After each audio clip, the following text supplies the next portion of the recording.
Cool. I like what you did with the text. Mm-hmm.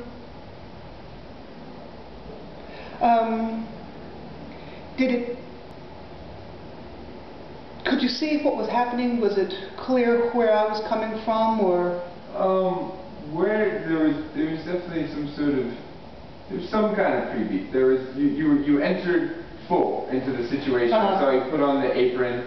The one thing with the movement at the beginning, and then it kind of carried throughout all of the movement, was where an action began and when an action ended. Where the physical gesture, the gesture work you were doing, they were kind of put all together. You know? It was smooched. It yeah, wasn't clear. Yeah, it was smudged. There wasn't definition between the gestures, so I had a hard time following. But I liked it. I feel like maybe some of the gesture work could be a little larger, maybe a little more expansive, perhaps. Like what would? You have any place in mind? Not particularly, because a lot of it was on the same was the same size. It was all the same. So okay, so I was keeping it the same dynamic. Yeah, I wanted a little some more variations in either the levels that you were working on, or or the being vague is kind of good as well, because it allows, if you know what it is for yourself, that's important, and the audience can kind of draw their own conclusions with some of this style of work. And then I would have liked maybe a little more variation with the text, and I didn't quite know what the story, the journey that you were going on was. I know that you were creating something, you were sculpting something, maybe creating a tiger. Yeah, that's kind of what I came out with. But I mean, it's really cool work. Good. So just work on some variation. Yeah, this is maybe this is the second time I've done it for living human beings. Walls not being a whole lot of help. And when you're living in your head, you know what you want. Yeah. It's like singing in the shower. We all sound good there. Yeah. Then we get out and it's like, oh my God, I have a little voice. Yeah. Or just the variation you use just right there. Yeah. You could use that.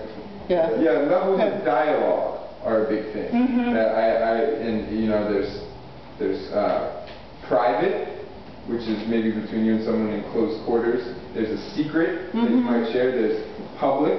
There's personal, just me and you talking. There's the intimate, that might be just for yourself.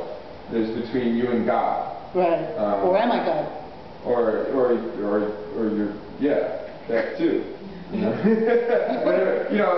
The universe, the larger whole. We all kind of that thing. But so levels of dialogue would help to add some variety and some dynamic to it with the text specifically. Right. This might just be a personal feeling, but I feel like there might be it's mine. Yeah, leave it with my husband.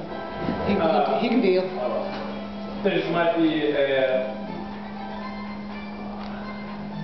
the motion might be stronger if there's a note of completion at the end. Yeah, I hesitated. The first time I did it, people didn't hear me end, or see me end, or they thought I was ending before, so I haven't figured out how to punctuate it. But there was no punctuation there. It just kind of segued into the tiger without a human saying.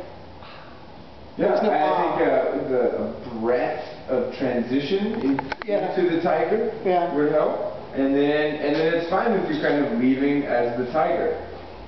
And we kind of know then that it's ended. But we have to know that you're making this tiger and becoming this tiger in order for that to read for us. Cool. If you were supposed to become the tiger, maybe make it even like more. More. That was happening right then and there, so there wasn't a whole lot of decision making. It was like, why did I get there from here? Okay. Yeah, a little more. But cool. I think that's some good feedback. You want to do it again?